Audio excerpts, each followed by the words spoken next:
Battle Ridge 2024, a Netflix movie by the director of Blue Ruin and Green Room, both of which are interesting, elevated thrillers. They appear to have a bit more going for them than just simple thriller thrills. The drawback is the pace can be a little bit slower than you might prefer for a thriller, and there's a slight hint of pretension to them. I'm not saying they are pretentious movies, but they present themselves as being about more than just the simple thrills. And this film is very much the same. The pace is a little bit slower than it perhaps needs to be. The running time is quite excessive at round about 2 hours and 20 minutes roundabout. I really liked the movie while it played. It was a 9 out of 10. Oh, this is a really exceptional, high quality thriller. This is really, really good. And then, as soon as the end credits abruptly turned up, as soon as it said written and directed by blah blah blah, I instantly thought to myself, yeah, but it's not more than the sum of its parts. This was actually not half as substantial as it appeared. And I instantly just dropped my rating from 9 out of 10 to 8 out of 10. Look, it's a very good movie. It's just, it presents itself as being more substantial than it really is. Watching it, I would not have said to you, oh, this is style over substance. But as soon as the end credits started, it was a case of, oh, that was actually not that substantial. That was style over substance. It's not Nicholas Winding Refn's style neon lighting and people staring off into distances and overt in your face visual stylism. This is a different kind of stylism, much more muted, very controlled camera work, controlled pacing, and controlled, quite realistic seeming acting performances, and a fetishization of process, of extreme competence. People who are very competent going through their processes of their jobs and of the type of combat they do. And it's a low key type of stylism, but it is stylish, and it is a case of style over substance. Now, the movie deals with a social issue, a thing called civil forfeiture, in which people's property can be taken away from them by the police, and then the police can just keep that property, and the police actually get the benefit of the property. They get the money or whatever it is, and they can sell the stuff for money, and it funds the police station. So there is social commentary about this thing that was designed to grab mansions owned by potential drug dealers and speedboats and stuff, and there's been a bit of a mission creep with the American police, supposedly, in which they are using these broad laws no longer to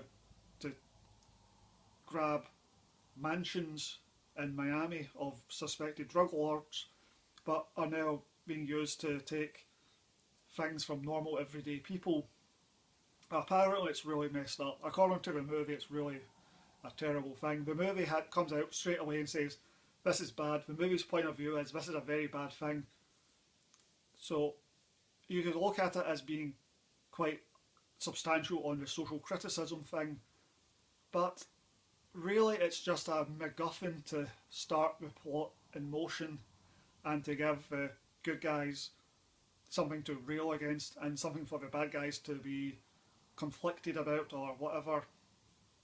Anyway, it creates the conflict, and it is the inciting incident that starts the movie. And I think overall the movie does not deal with the subject in a nuanced, intelligent, in-depth way, which is fine. It's just a thriller. Who really wants to get into the nitty-gritty of this thorny, troublesome subject? All that matters is that it works as a MacGuffin, and it does.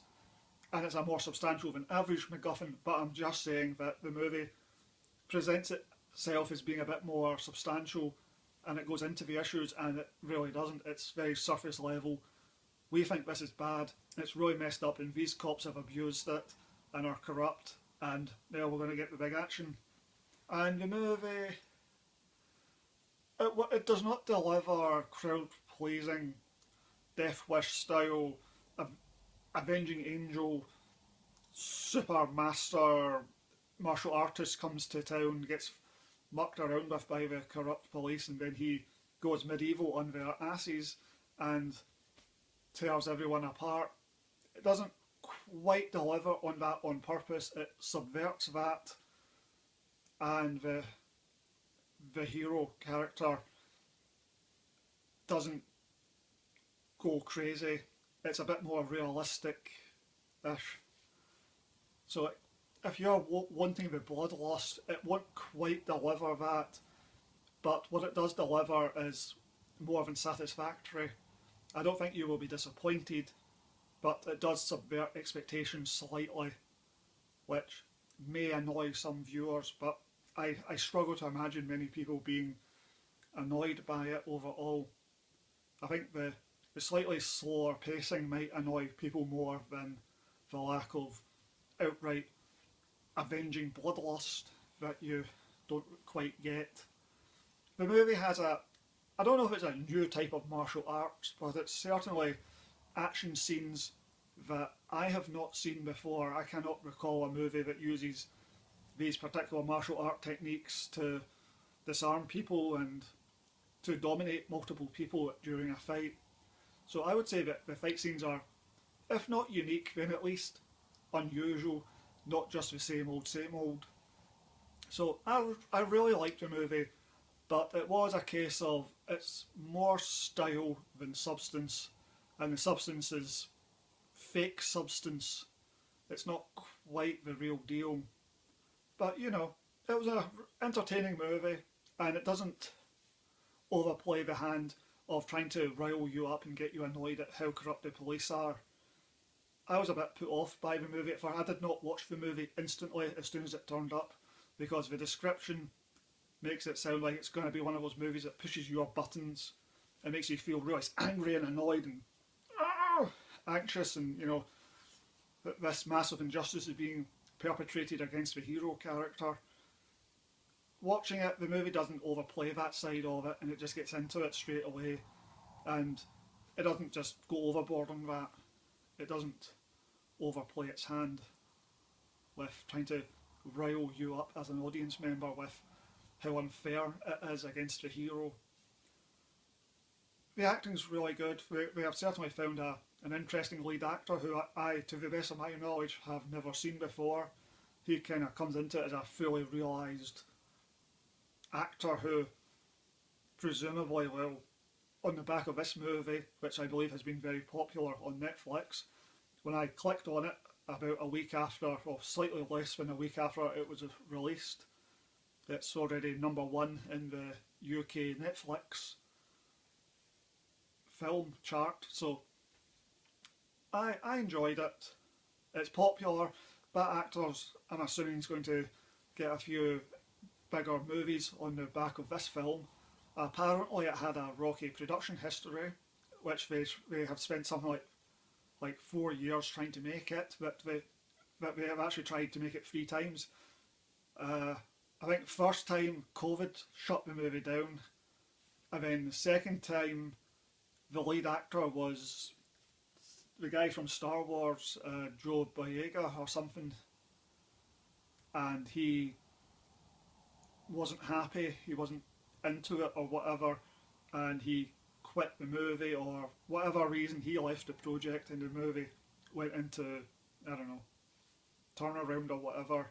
I don't know if Netflix were financing the movie from day one or not, but then they restarted with this new lead actor, and that's the third production of it. So apparently it's quite messy. It was a good movie. It's well worth watching. I just don't think it's as substantial as it might present itself as being. But it definitely delivers good action scenes. if not the bloodlust being satisfied, but I don't see it being an issue. I would give the film 8 out of 10. Tonally, I would compare the work of that director with the work of S. Craig Zahler, who wrote and directed Brawl in Cell Block 99 and Dragged Across Concrete with Mel Gibson.